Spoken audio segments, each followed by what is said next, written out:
নমস্কার আমার প্রিয় শ্রোতা বন্ধুরা, আপনারা সবাই কেমন আছেন? আশা করি সবাই ভালো আছেন। আজ আপনাদের যে গল্পটা শোনাবো সেটি বাংলাদেশের বরিশালের ঘটনা। তবে বিশেষভাবে মনে রাখবেন, গল্পটি সম্পূর্ণরূপে কাল্পনিক।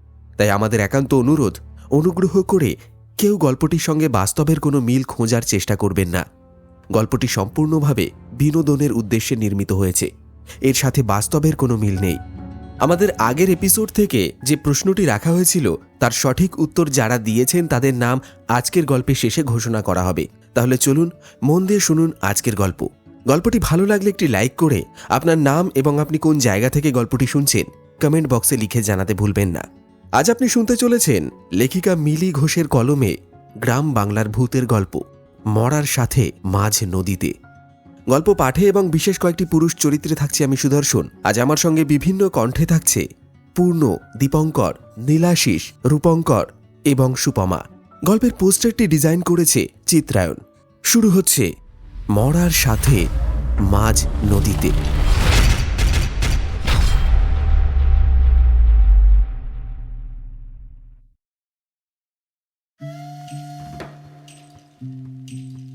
শুভ, অরূপ, সমীরণ আর চয়ন ভারত থেকে বাংলাদেশে এসেছে তাদের পূর্বপুরুষের ভিটে দেখতে। বেশ কয়েকটা দিন এখানেই থাকবে তারা। কাছেই একটা হোটেলে উঠেছে ওরা চারজনেই বিকম ফাইনাল ইয়ারের ছাত্র। শীতের ছুটিটা ওরা এদেশেই কাটাবে। একদিন বিকেল ওরা সবাই মিলে ঠিক করলো যে ইছামতি নদীতে নৌকা বিলাসে করে ওরা প্রকৃতির সৌন্দর্য উপভোগ করবে। ইছামতির তীরে এসে দেখল ঘাটে কোনো নৌকা নেই। ওদের মনটা একটু খারাপ হয়ে গেল। হঠাৎ চয়ন বলল, এই এই ওই দেখ, ওইখানে একটা ছোট নৌকা দেখা যাচ্ছে, চল দেখি। নৌকার সামনে এসে ওরা দেখল একজন শীর্ণকায় বৃদ্ধ মাঝি নৌকার উপর হাঁটু মুড়ে বসে মাথা নিচু করে ঝিমোচ্ছে। মাঝি, ও মাঝি, তোমার নৌকা করে আমাদের এই নদীটা একটু ঘুরিয়ে দেখাবে? কিন্তু মাঝি উত্তর দেওয়া তো দূরের কথা, মাথাও তুলল না। এবার শুভ মাঝির আরো কাছে গিয়ে জোর গলায় বলল, বলি আমাদের একটু নদীটা ঘুরিয়ে দেখাবে? শুভর ডাকে এবার খুব ধীরে ধীরে নিজের মুখ তুলল বৃদ্ধ মাঝি। তারপর শুভর দিকে তাকিয়ে ফ্যাঁসফ্যাঁসে গলায় বলল, নাগু বাবুরা, আমিও এখন যেতে পারবো না, শরীরটা বড় ক্লান্ত লাগতেছে। তোমরা বরং অন্য নৌকা দেখো গিয়ে। অরূপ অনুনয়ের সুরে বলল, চলো না গো মাঝি দাদু, দেখো ঘাটে আর একটাও নৌকা নেই। ওর দেখা দেখি বাকিরাও মাঝিকে অনুরোধ করতে লাগলো। আসলে কালকেই ওরা নিজেদের দেশে ফিরে যাবে, তাই আজ যদি ঘোড়াটা না হয় তাহলে হয়তো আর কোনো দিনই হবে না। কে বলতে পারে, হয়তো আর কোনো দিন এদেশে আসাই হবে না ওদের। সকলের অনুরোধে মাঝি যেতে সম্মত হলো। ওরা চারজন ধীরে ধীরে নৌকায় উঠে বসল। বৃদ্ধ মাঝি দাঁড় বাইতে শুরু করলেন।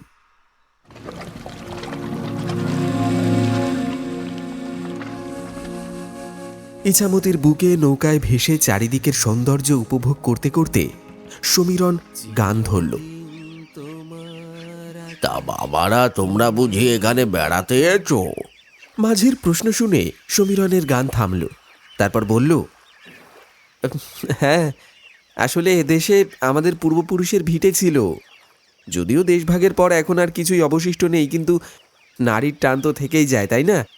তাই কলেজের ছুটি পড়তেই চলে এলাম এখানে। তা বেশ বেশ, আমাদের দেশে কয়টা দিন থাইকা দেখো, বাড়ি ফিরতে আর মন চাইবে না। অরূপ বলল, তা আপনার বাড়িটা ঠিক কোন জায়গায়? মাঝি খ্যাক খ্যাক করে একটু হেসে বলল, আমার বাড়ি এই কাছেই। আমার একটা ছোট কুঁড়ে আছে। তা আপনার বাড়িতে কারা কারা আছেন? জিজ্ঞেস করল শুভ। মাঝি পূর্বের মতোই অদ্ভুতভাবে হেসে উত্তর দিল, বাড়িতে আমার কেউ নাই বাবা। বউ ছিল, সে বহু বছর আগে মারা গেছে। আর একটা ছেলেও ছিল, সেও তো অকালে। এইটুকু বলেই মাঝি চুপ করে গেল। তারপর সমীরণের উদ্দেশ্যে বলল, বা- তা বাবা, তোমাদের পূর্বপুরুষের ভিটে কোথায় ছিল?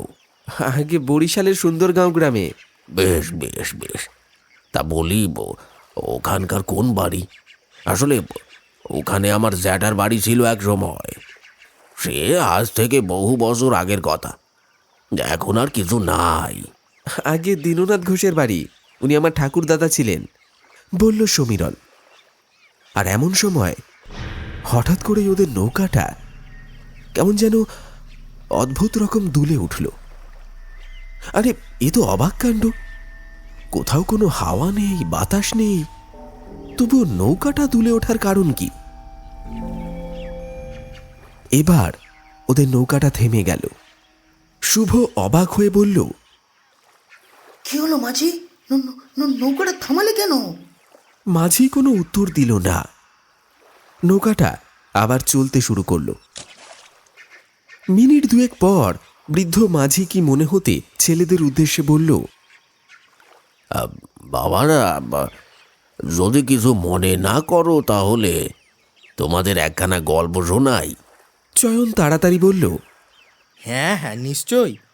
তবে গল্পটা যদি ভূতের হয় তাহলে পুরো জমে ক্ষীর। ওর কথায় ওর তিন বন্ধুও সায় দিল। মাঝি আবারও কয়েক মুহূর্ত চুপ করে রইল, তারপর বলতে শুরু করল।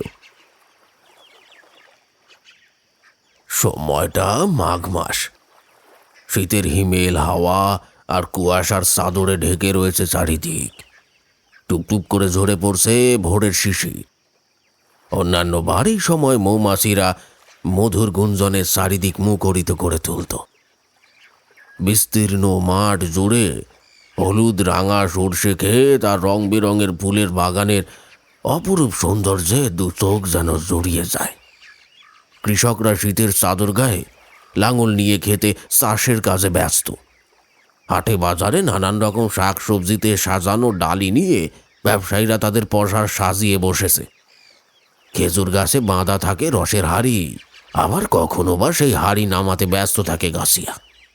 খেজুরের রসের পিঠে বুলি আর পায়েসের সুগন্ধে চারিদিক যেন একেবারে ম ম করে। বাড়ির উঠোনের এক প্রান্তে খড়কুটো দিয়ে আগুন জ্বালিয়ে ছেলে বুড়ো সকলে গা গরম করতে ব্যস্ত থাকে। শুকিয়ে যাওয়া নদী নালার অল্প জলে ছোট ছোট ছেলে মেয়েদের মাছ ধরা, আবার মাছের আশায় জলের দুধারে বসে থাকা সাদা বকের শাড়িতে সে যেন এক অপূর্ব দৃশ্য। কিন্তু এই বছরের চিত্রটা একেবারেই আলাদা। প্রকৃতি যেন এবছর এক ভয়ঙ্কর রূপ ধারণ করেছে। এমন রুক্ষ শুষ্ক প্রকৃতি গ্রামের মানুষ কখনো দেখেনি। জলের অভাবে মাঠ ঘাট ক্ষেত যেন সব শুকিয়ে একেবারে একেবারে কাঠ হয়ে গেছে। চরম খাদ্যাভাবে মানুষ ধীরে ধীরে অসুস্থ হয়ে পড়ছে, মারাও গেছে কয়েকজন। এর ওপর এসে পড়েছে আবার এক ভয়ঙ্কর মহামারী। কোনো এক অজানা রোগে প্রতিদিনই মৃতের সংখ্যা বেড়েই চলেছে। ঘরের বাইরে বেরোনো বন্ধ, যেন এক মৃত্যুপুরী। তবে গ্রামের অশিক্ষিত কুসংস্কারাচ্ছন্ন মানুষগুলো মনে করে কোনো এক অপদেবতার কুদৃষ্টি পড়েছে ওদের গ্রামের ওপর।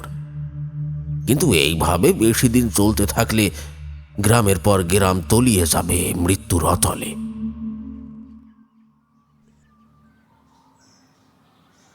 নীলু, বাড়ির বাইরে যাস না বাবা। তোর কিছু হয়ে গেলে আমি যে আর বাঁচবো না। তুই যে আমার নয়নের মণি, আয় আয় আমার পাশে এসে বস বাবা। বাবার ডাকে ঘরে এসে চৌকির ওপর বসল বছর 15-16 কিশোর নীলু। এই গ্রামেই বাবার সঙ্গে থাকে সে। মা মারা গেছে তা প্রায় বছর 5 হলো। তারপর থেকে ওর বাবাই ওকে কোলে পিঠে করে মানুষ করেছে। পড়াশোনাতেও বেশ মনোযোগ ওর। তার সঙ্গে মেধাবীও, প্রত্যেক বছরই একেবারে প্রথম স্থান অধিকার করে। দিদিমণি মাস্টারমশাই সবাই ওরে খুব ভালোবাসে। এই তো আর কিছুদিন পরেই ক্লাসে পরীক্ষা ছিল, কিন্তু এই ভয়ঙ্কর পরিস্থিতিতে পাঠশালা বন্ধ হয়ে গেছে তা প্রায় মাসখানেক হলো। অন্য সময় প্রায় সারাদিনই বই মুখে করে বসে থাকে নীলু। বাইরে বন্ধুদের সঙ্গেও খুব একটা খেলতে যেতে চায় না। লেখাপড়াই ওর ধ্যান জ্ঞান। ওর খুব ইচ্ছে ও লেখাপড়া করে বড় হয়ে ডাক্তার হবে, বিনা পয়সায় গ্রামের মানুষের চিকিৎসা করবে। ওদের গ্রামে ভালো ডাক্তার নেই। রাত বিরেতে কেউ হঠাৎ অসুস্থ হয়ে পড়লে ছুটতে হয় পাশের গ্রামের হরিপদ ডাক্তারের কাছে। তাছাড়া ওর বাবারে আর কাজ করতে দেবে না। মানুষটা অনেক পরিশ্রম করে ওরে বড় করছে। তবে সবচেয়ে বেশি যন্ত্রণা দেয় যে বিষয়টা, সেটা হচ্ছে ওর মায়ের মৃত্যু। আর তখন কতই বা বয়স হবে, এই বছর 10। তবে এখনো সেই রাতের কথাটা ওর ভেতরটারে কুড়ে কুড়ে খায়। সেদিন তখন রাত প্রায় 12টা। বাইরে মুষলধারে বৃষ্টি হচ্ছে। এদিকে ঘরে ওর মায়ের হঠাৎ প্রচণ্ড বুকে ব্যথা ওঠে। কিন্তু এই দুর্যোগে কিভাবে পাশের গ্রামে ডাক্তারের কাছে যাবে? তবু ওর বাবা চেষ্টা করেছিল তার কাছে যাওয়ার, কিন্তু সেই ঝড় বৃষ্টির রাতে ডাক্তার নিয়ে বাড়ি আসতে আসতে সব কিছু শেষ হয়ে যায়। সেদিন মৃত মায়ের বুকের ওপর পড়ে আকুল কান্নায় ভেঙে পড়েছিল ছোট্ট নীল। পরের দিন শ্মশানে মায়ের জ্বলন্ত চিতার সামনে দাঁড়িয়ে সে প্রতিজ্ঞা করেছিল সে বড় হয়ে ডাক্তার হয়ে এই গ্রামের মানুষের পাশে দাঁড়াবে আর সেবা করবে, যাতে গ্রামের আর কাউকে কোনোদিনও বিনা চিকিৎসায় মরতে না হয়। দুচোখ ভরা স্বপ্ন আর এক বুক আশা নিয়ে একটু একটু করে জীবনের পথে এগিয়ে চলেছে নীলু। ও বিশ্বাস করে একদিন ওর এই স্বপ্ন পূরণ হবেই।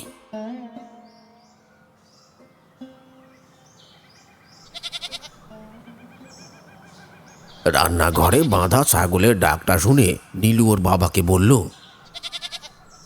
বাবা, মতির মনে হয় খুব খিদে পেয়েছে, তাই এভাবে ডাকাডাকি করছে। ওর বাবা বলল, কি আর করবো বল, সবই আমাদের পোড়া কপাল। আর মাত্র সামান্য কিছু ঘাস পাতা পড়ে আছে, এরপর যে ওকে কি খেতে দেব কে জানে। নিজেদেরই ঘরে কোনো খাবার নেই। প্রায় 2 দিন হয়ে গেল এই ছাগলের দুধ খেয়ে নীলু আর ওর বাবা বেঁচে আছে। কিন্তু ছাগলটাকেই যদি খেতে না দেওয়া হয়, তাহলে তো আর সেই দুধটুকুও পাওয়া যাবে না। তখন তোরা না খেতে পেয়ে মারা যাবে। এইসব ভেবেই নীলুর বাবার দুশ্চিন্তার শেষ নেই। কে জানে এই ভয়ঙ্কর পরিস্থিতি থেকে কবে ওরা মুক্তি পাবে। এদিকে মতি তখন থেকে থেকে ডেকে চলেছে। নীলু ওরে খুব ভালোবাসে। ও উঠে গিয়ে রান্নাঘরে গেল। এদিক ওদিক তাকায় দেখলো এক কোণে মতির খাবারের জন্য অল্প কিছু ঘাস পাতা আছে। সেইটাই মতিকে দিয়ে দিল। খাবার পেয়েই মতি গো গ্রাসে সেটা চিবোতে লাগলো, আর নীলু ওর পাশে বসে রইল। এদিকে ছেলে অনেকক্ষণ রান্নাঘরে থাকায় ওর বাবা সেখানে চলে এলো। সামনে মতিকে পাতা চিবোতে দেখে সে নীলুকে বলল, কি রে নীলু, কি করছিস এখানে? এটা তুই কি করলি নীলু? যে কটা শুকনো ঘাস পাতা ছিল সেগুলো এখনই ওকে দিয়ে দিলি? কাল সকালে ওকে কি খেতে দেবো বলতো? কালকের কথা কালকে ভাবা যাবে বাবা। এখন যে ওর বড্ড খিদে পেয়েছিল, শুনছিলে না কেমন করুণভাবে ডাকছিল। কি আর করবো বল বাবা, সবই আমাদের কপাল। এই বলে কপাল চাপড়াতে চাপড়াতে নীলুর বাবা ঘরে চলে গেল। পরের দিন সকালে উঠে নীলু মতির দুধ দুইতে গিয়ে দেখলো অন্য দিনের তুলনায় আজ অনেক কম দুধ দিয়েছে মতি। আসলে ওর যে ভালো করে খাবারই জুটছে না, কিভাবে বেশি দুধ দেবে। যেটুকু দুধ পাওয়া গেল সেটুকু খেয়েই নীলু আর ওর বাবা সেই দিনটা কাটিয়ে দিল। সামনের উঠোনটুকুতে যে সামান্য কিছু শুকনো ঘাস ছিল সেটুকু কেটে এনেই মতিকে খেতে দিল। বেচারা মতি ওইটুকুতে কি আর ওর পেট ভরে? কিন্তু উপায় যে নেই। সারাদিনও খিদের জ্বালায় ব্যা ব্যা করে ঢেকেই চলল। বিকেলবেলায় নীলু এসে ওর মাথায় হাত বুলিয়ে দিল, ওকে জড়িয়ে ধরে অনেকক্ষণ বসেছিল। ও নিজে খিদের জ্বালায় যত না কষ্ট পাচ্ছে, তার চেয়ে অনেক বেশি কষ্ট হচ্ছে ওর মতির জন্য। সেদিন রাতটা বাবা ছেলে শুধু জল খেয়েই শুয়ে পড়ল। পরদিন সকালে উঠে রান্নাঘরে গিয়ে নীলু দেখল মতি কেমন যেন নিস্তেজ হয়ে বসে আছে। ওর চোখ দুটো সলসল করছে। ও মতির কাছে গিয়ে ওর পাশে বসে ওর মাথায় হাত বোলাতে বোলাতে বলল, মতি, আমি জানি তোর খুব খিদে পেয়েছে, কিন্তু কি করব বল, বাগানে তো আর একটুও ঘাস নেই। আমারও খুব খিদে পেয়েছে রে। বাবাও কিছু খায়নি, কিন্তু ঘরে যে একটা দানাও খাবার নেই। এই বলে সে মতিকে জড়িয়ে ধরে কাঁদতে লাগলো। এই করুণ দৃশ্য বাইরে থেকে দাঁড়িয়ে দেখছিল নীলুর বাবা। সে আর সহ্য করতে পারছিল না। নিজের একমাত্র সন্তানের মুখে একটু খাবার তুলে দিতে না পারার জন্য যেন সে নিজেকে দায়ী করতে লাগলো। ঘরে এসে বেশ কিছুক্ষণ চুপচাপ বসে রইল সে। তারপর হঠাৎ উঠে বাইরে চলে গেল। পাশেই ঘোষবাবুদের বাড়িতে গিয়ে সে কড়া নাড়ল। এই গ্রামের মধ্যে ওদের অবস্থা একটু হলেও ভালো। দরজার কড়া নাড়ার শব্দ শুনে ভেতর থেকে ঘোষগিন্নি চিৎকার করে বললেন, কে এসে ভর সন্ধেবেলা? আমি গো মা ঠাকুরন, নবীন চন্দ্র। তা বাপু বলি কি চাই এইখানে? মা ঠাকুরন, ঘরে আমার ছোট ছেলেটা খিদের জ্বালায় কাঁদছে। এদিকে ঘরে এক দানাও খাবার নেই। দয়া করে কিছু একটা খাবার দেন, তাহলে আমার ছেলেটা এই জ্বালা থেকে মুক্তি পায়। ও মরণ!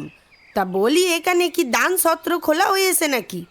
যাও এখান থেকে, মেলা বক বক করে আমার সময় নষ্ট করো না কো বাপু। ঢের কাজ বাকি আছে আমার, যত সব আদিক্ষেতা। চোখের জল মুছতে মুছতে নবীন বাড়ি চলে এলো। এদিকে বাবাকে ঘরে দেখতে না পেয়ে নীলু অস্থির হয়ে উঠেছিল। হঠাৎ বাবাকে বিমর্ষ অবস্থায় ঘরে ঢুকতে দেখে নীলু অবাক হয়ে জিজ্ঞেস করল, কোথায় গেছিলে বাবা? হে কি, তোমার চোখে জল কেন বাবা? কি হয়েছে তোমার? ছেলের প্রশ্নের উত্তরে কিছু বলতে পারে না নবীন। শুধু অসহায় ভাবে তাকিয়ে থাকে ছেলের মুখের দিকে। তার দু চোখ দিয়ে ঝরতে থাকে বেদনা অশ্রু।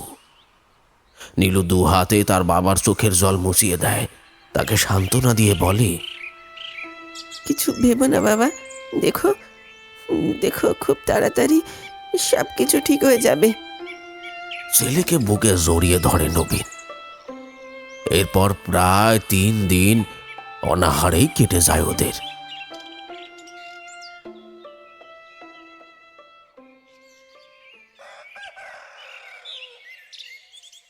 একদিন সকালবেলায় ঘুম থেকে উঠে রান্নাঘরের দিকে যায় নবীন। আর তখনই চোখ পড়ে মতির দিকে। রান্নাঘরের এক কোণে কেমন যেন মরার মতো পড়ে আছে। সে বেচারাও ওদের সাথে অভুক্ত। তখনই হঠাৎ নবীনের মাথায় একটা অদ্ভুত চিন্তা এলো। সে মনে মনে ভাবল, যদি এই ছাগলটাকে দিয়েই ওদের আহারের প্রয়োজন মেটানো যায় কয়েকদিনের জন্য, তাহলে মন্দ হয় না। তাছাড়া এমনিতেই খাবারের অভাবে আর বেশি দিন বাঁচতেও পারবে না সে। তার চাইতে বরং এই ভালো। কিন্তু পরক্ষণেই তার মনে পড়ল এই মতি তাদের কত প্রিয়। এমনকি বেশ কিছুদিন মতি ওদের খাবারের যোগান দিয়েছে। আজ কি করে তাকে ওরা মেরে ফেলে? না না না না না, এসব কি ভাবছেও? এ হতে পারে না। তাড়াতাড়ি রান্নাঘর থেকে বেরিয়ে গেল। ঘরে গিয়ে নবীন দেখল নীলু ঘুম থেকে উঠে পড়েছে। 3 দিন অনাহারে থেকে কেমন যেন ফ্যাকাশে হয়ে গেছে ওর মুখটা। শরীরেও তেমন কোনো জোর নেই। বিছানা থেকে নামতে গিয়ে পড়ে যাচ্ছিল নীলু। নবীন গিয়ে ছেলেকে ধরে ফেলে, তারপর আবার এনে বিছানায় শুইয়ে দেয়। কুঁজো থেকে জল ঢেলে ছেলের চোখ মুখ মুছিয়ে দেয়। খুব ধীরে ধীরে নীলু তার বাবারে বলে, বাবা বাবা, আমার বড্ড খিদে পেয়েছে। এই কথা শুনে নবীনের দু চোখ দিয়ে জল গড়িয়ে পড়ে। কয়েক মুহূর্ত নিশ্চল হয়ে বসে থাকে নবীন। আর ঠিক তারপরে কি যেন মনে করে বিছানা থেকে নেমেই হন হন করে চলে যায় রান্নাঘরের দিকে।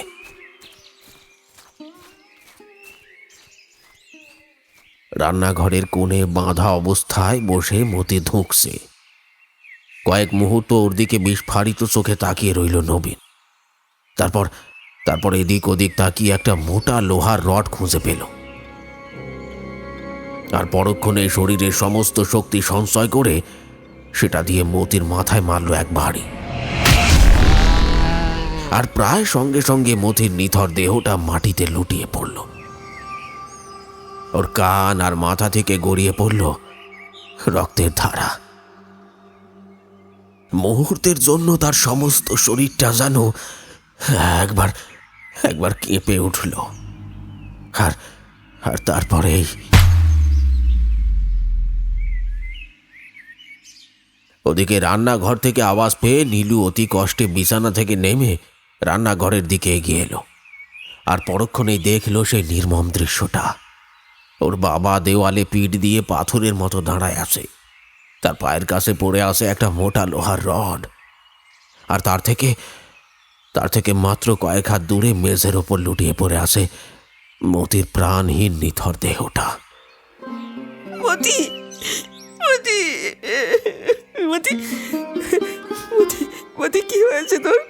মতি, বাবা, বাবা, এই তুমি কি করলে?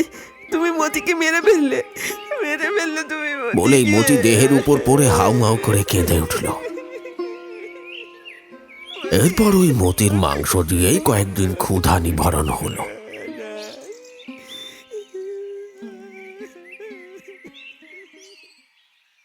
মন সায় না দিলেও কোনো উপায় ছিল না। বেঁচে থাকতে হলে ওই মাংসই যে ওদের খেতে হবে, আর যে কোনো উপায় নেই।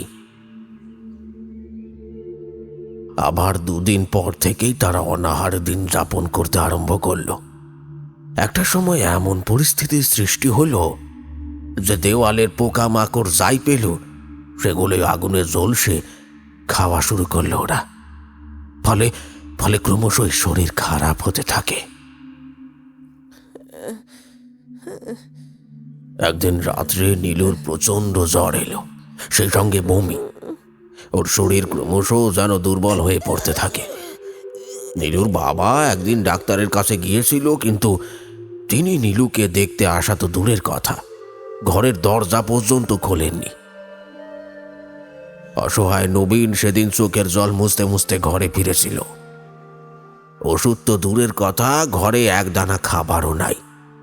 আর শুধু ওর ঘরেই বা কেন, গ্রামের যে কজন মানুষ বেঁচে আছে তাদের কারোর ঘরে কোনো খাবারের দানা নাই। একটা সময় নীলুর শরীর যেন ক্রমশ নিস্তেজ হয়ে আসে। এই মুহূর্তে কিছু খেতে না পেলে হয়তো সে মারাই যাবে। নবীন একবার শেষ চেষ্টা করে দেখল। গ্রামে যারা অপেক্ষাকৃত ধনী তাদের বাড়ির দরজায় দরজায় গিয়ে এক মুঠো খাবারের ভিক্ষে চাইল, কিন্তু না, নবীনের কান্না কারোর কানে গিয়া পৌঁছায় না। এমনকি গ্রামের জমিদারও লেঠেল দিয়ে ওকে দূর দূর করে তাড়িয়ে দিল। এইদিকে ছেলের অবস্থা দেখে রাগে দুঃখে হতাশায় নবীন যেন কেমন পাগলের মতো হয়ে গেল। দিক বিদিক জ্ঞান শূন্য হয়ে শেষ পর্যন্ত একটা সাংঘাতিক ঘটনা ঘটিয়ে বসল। নিজের একমাত্র সন্তানের প্রাণ বাঁচানোর জন্য এবার সে নিজের গায়ের মাংস কেটে কেটে সেটা আগুনে ঝলসে ছেলেকে খাওয়ালো। আর এইভাবে 2 দিন ছেলেকে বাঁচিয়ে রাখলো সে। 3 দিনের দিন রাত্রিবেলা প্রচণ্ড জ্বরে নীলু চিরকালের জন্য তার হতভাগ্য বাবারে ছেড়ে চলে গেল।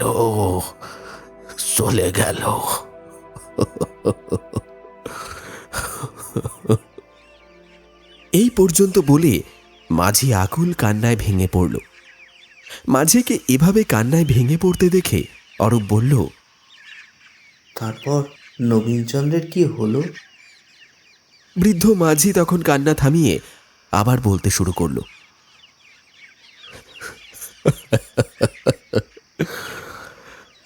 নিজের একমাত্র সন্তান নিজের নয়নের মণি আর এইভাবে চোখের সামনে তিলে তিলে মরে যেতে দেখে নবীন যেন কেমন পাগল হয়ে যায়। এরপর বেশ কিছুদিন তার কোনো খোঁজ পাওয়া যায় না। বেশ কয়েকদিন পর নবীনের বাড়ি থেকে প্রচণ্ড দুর্গন্ধ বেরোতে থাকে। নিরুপায় হয়ে কয়েকজন গ্রামবাসী ওই ঘরে ঢোকে। নবীন আর তার ছেলের পচা গলা দেহ দুইটা উদ্ধার করে তারা।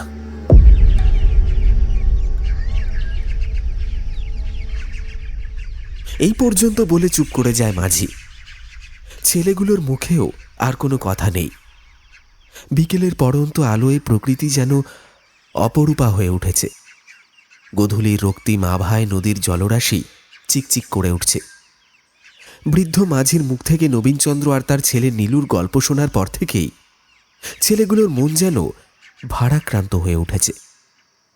সত্যি, ভাগ্য যে কখন কাকে নিয়ে খেলা খেলে তা হয়তো উপরওয়ালা ছাড়া আর কেউ ঘুণাক্ষরেও জানতে পারে না। কি বা দোষ ছিল সেই ছোট্ট নীলুর? ওর তো জীবনটা সবে শুরু হয়েছিল। কত স্বপ্ন ছিল ছেলেটার চোখে, সেগুলো আর পূরণ হলো না। স্বপ্ন শুধু স্বপ্নই রয়ে গেল। আর নবীনচন্দ্র, সেও তো কত কষ্ট করে তার সন্তানকে বাঁচিয়ে রাখতে চেয়েছিল, কিন্তু না, সেও তা পারল না। হয়তো এটাই ছিল ওদের ভাগ্যে। কি আর করা যাবে। সন্ধ্যা হয়ে আসছে।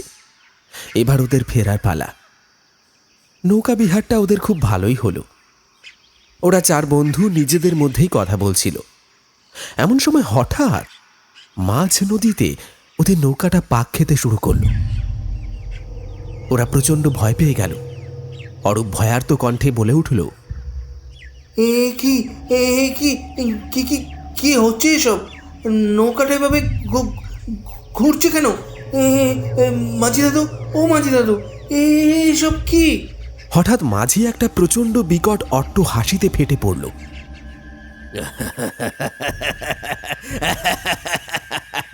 তারপর দাঁড় ফেলে দিয়ে ওদের দিকে ফিরে তাকালো। পরক্ষণে ওরা যে দৃশ্যটা দেখল সেটা দেখার জন্য ওরা কোনোভাবেই প্রস্তুত ছিল না। ওরা দেখল মাঝির সর্বাঙ্গ কেমন যেন বিকট আকৃতি ধারণ করেছে, যেন তার শরীরটা পচে গলে গেছে। দেহের বিভিন্ন অংশে মাংস নেই, শুধু হাড় দেখা যাচ্ছে। চোখ দুটো যেন শুধু আগুনের গোলা। সে তখনও হেসে চলেছে। অমর গায়ে কাঁটা দেওয়া সেই ভয়ঙ্কর হাসি তারা এর আগে কখনো শোনেনি। ওদের চার বন্ধুর শরীরটা ঠক ঠক করে ভয়ে কাঁপছে। সমীরণ চিৎকার করে বলল, কে কে আপনি? আপনি কে?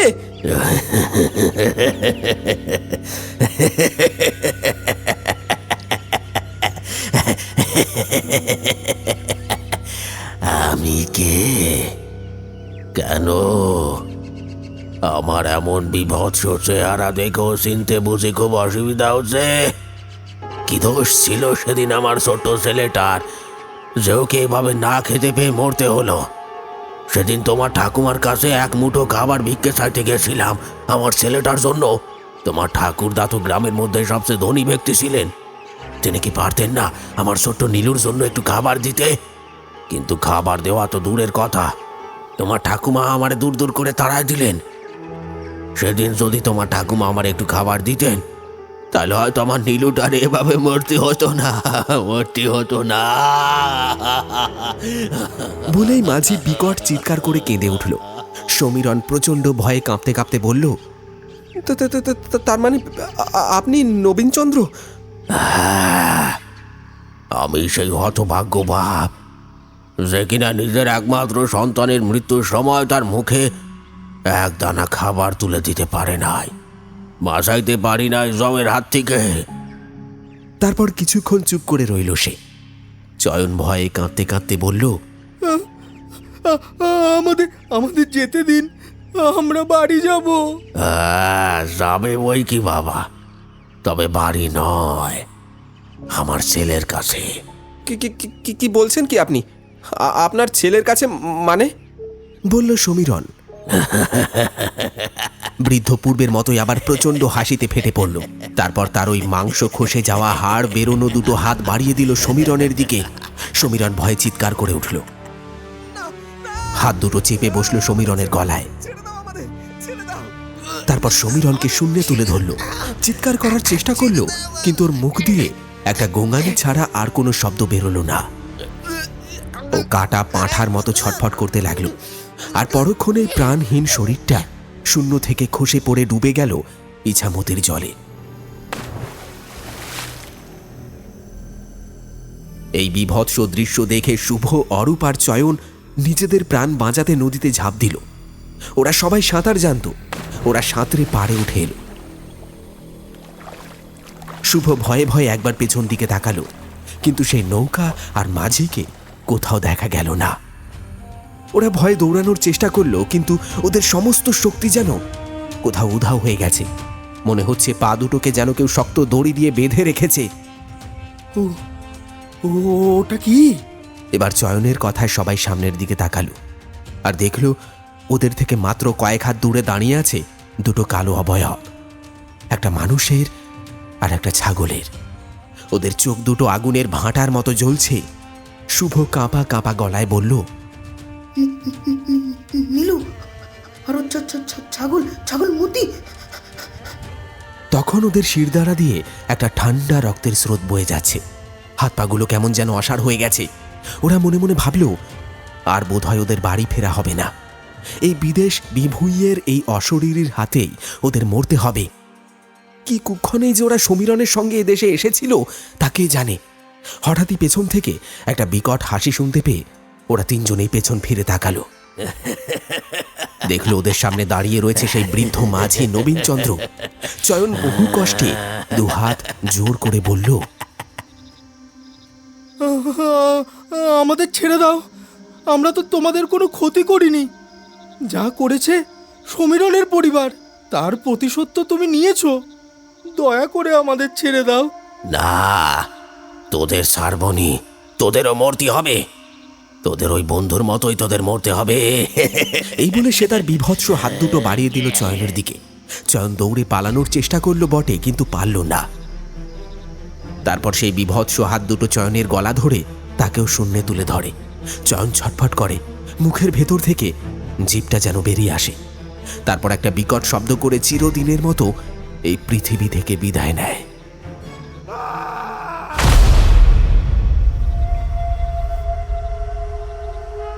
চোখের সামনে তাদের দুই প্রিয় বন্ধুকে এভাবে মরতে দেখে অরূপ মাথা ঘুরে পড়ে যাচ্ছিল। শুভ তাকে কোনো রকমে ধরে ফেলে। তারপর কোথা থেকে যেন ওদের শরীরে শক্তির সঞ্চার হয়। ওরা উদ্ভ্রান্তের মতো দিক বিদিক জ্ঞানশূন্য হয়ে দৌড়াতে থাকে।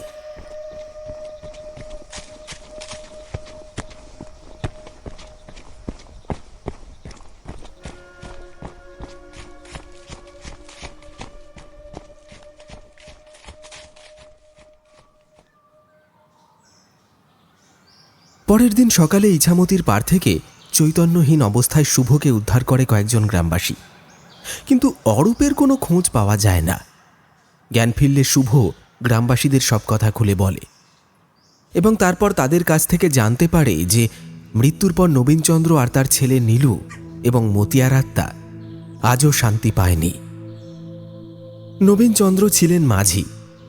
এখনো সন্ধ্যের দিকে নাকি নবীনকে মাঝে মাঝে নৌকা নিয়ে নদীর পাড়ে বসে থাকতে দেখা যায়, তবে কোনোদিনও কারোর কোনো ক্ষতি করেনি সে।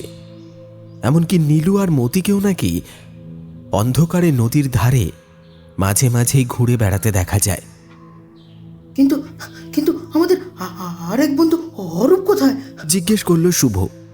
তারপর সবাই মিলে অরূপকে খুঁজতে বের হলো, কিন্তু কোথাও সে নেই। কোথায় গেল অরূপ? তাহলে কি ওই অশরীরীর কবলে পড়ে ওরও বাকি দুজনের মতোই অবস্থা হয়েছে? কিন্তু তা হলেও তো লাশটা খুঁজে পাওয়া যাবে, তবে সেটা গেল কোথায়? মোবাইল ফোনেও যে যোগাযোগ করবে সেটাও সম্ভব নয়, কারণ কালকে জলে পড়ে সাঁতার কেটে পাড়ে আসার সময় ওদের মোবাইলগুলো সব নদীতে পড়ে গেছে। শুভ আর কিছু ভাবতে পারল না, কপালে হাত দিয়ে মাটিতে বসে পড়ল। এমন সময় হঠাৎ কয়েকজন গ্রামবাসী দৌড়াতে দৌড়াতে ওদের কাছে আসলো।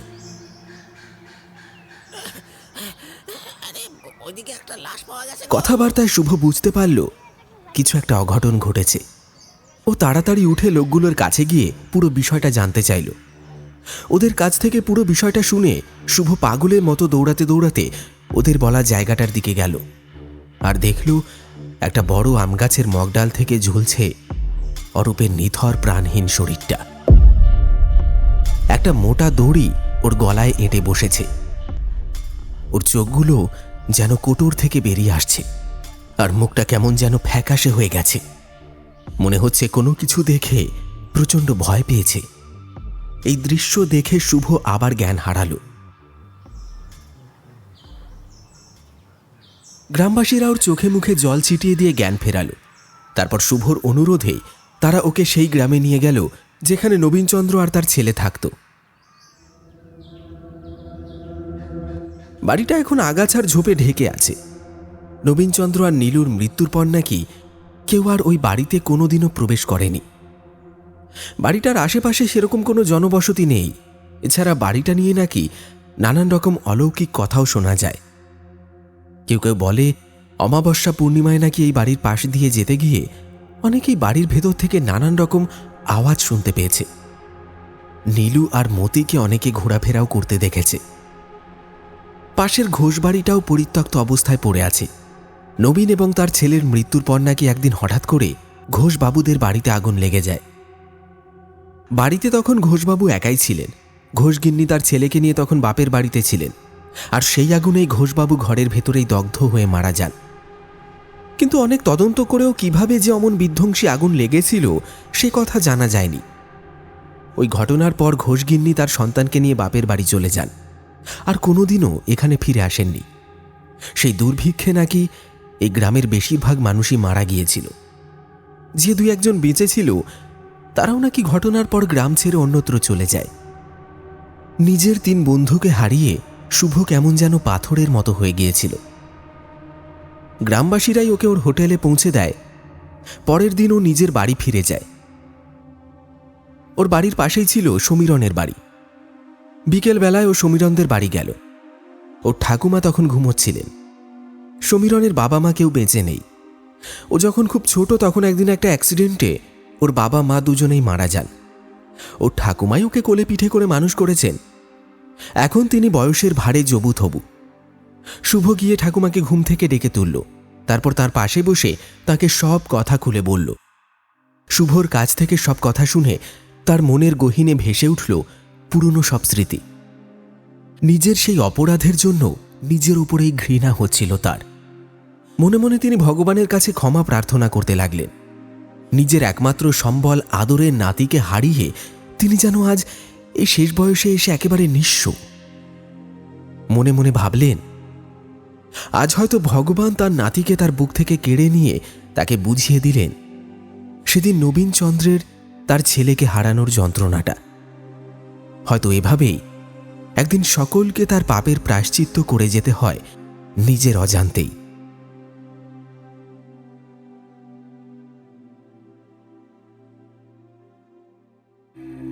শুনলেন মরার সাথে মাঝ নদীতে। গল্পটি আপনার কেমন লাগলো অবশ্যই কমেন্ট করে জানাতে ভুলবেন না। তাহলে চলুন ঝটপট দেখে নেওয়া যাক আমাদের আগের এপিসোডে প্রশ্নটি কি ছিল এবং সেই প্রশ্নের সঠিক উত্তর কারা কারা দিয়েছিলেন। আমাদের আগের এপিসোড সে ফিরে এসেছে গল্পে প্রশ্নটি ছিল, গল্পে ট্রেনে ডাকাতি হওয়ার ভয়ে সুদীপ্তবাবু ট্রেন থেকে ঝাঁপ দিয়ে নিজের প্রাণ বাঁচানোর জন্য যে গ্রামে গিয়ে আশ্রয় নিয়েছিলেন সেই গ্রামটির নাম কি? সঠিক উত্তর হচ্ছে তেপাখি গ্রাম। এবং আমাদেরকে সঠিক উত্তর লিখে কমেন্ট করেছেন অনুপমা কুঁতি, বাড়ি জাফরপুর ফলতা থানার অন্তর্গত। বেলঘড়িয়া থেকে কমেন্ট করেছেন বৈশাখী। এছাড়া সঠিক উত্তর দিয়েছেন মফিজুল মণ্ডল, কমেন্ট করেছেন রিম্পা সরকার। আরামবাগ থেকে তনু সিং। এছাড়া সঠিক উত্তর লিখেছেন সায়নী মণ্ডল। গোবরডাঙ্গা থেকে নন্দিনী রায়। তারকেশ্বর থেকে রূপম জানা। নাগাল্যান্ড থেকে পূজা। এছাড়াও কমেন্ট করেছেন সঞ্জয় শাসমল। এছাড়াও সঠিক উত্তর লিখে কমেন্ট করেছেন তাপস দাস। যাদের নাম আমি নিতে পারলাম না অনুগ্রহ করে নিরাশ হবেন না। আমাদের আজকের এই এপিসোডে আপনার নাম এবং আপনি কোন জায়গা থেকে গল্পটি শুনছেন কমেন্টে লিখে জানান। আমি আগামী গল্পে র্যান্ডমলি আপনাদের নামগুলো ঘোষণা করব। তাহলে চলুন দেখা হচ্ছে আবার একটি রোমাঞ্চকর কাহিনীর সাথে কোনো অন্য এপিসোডে। ততক্ষণের জন্য সবাই ভালো থাকবেন এবং সুস্থ থাকবেন। ধন্যবাদ।